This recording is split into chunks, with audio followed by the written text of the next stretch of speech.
Hi കൂട്ടുകാരെ, ഇന്ന് ഞങ്ങൾക്ക് ഈ കാരൽ മീനാണ് കിട്ടിയത്. ഇവിടെ കാരലെന്നാണ് പറയുന്നത്. ഭയങ്കര മുള്ളാണ്, അത് നന്നാക്കി എടുക്കാനത് ഒത്തിരി പാടുപെടണം.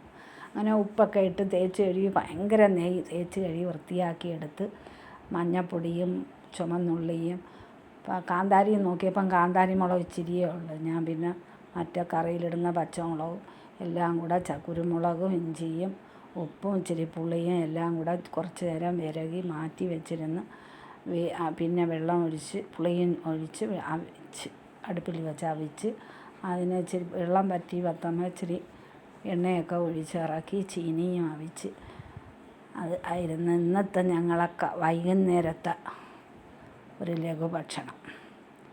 അപ്പോൾ ഇത്രയുമാണുള്ള എൻ്റെ ഇന്നത്തെ വീഡിയോ. ലൈക്ക് ചെയ്യണം, ഷെയർ ചെയ്യണം. മറ്റൊരു വീഡിയോയുമായി വരുന്നത് വരെ അസ്സലാമു അലൈക്കും.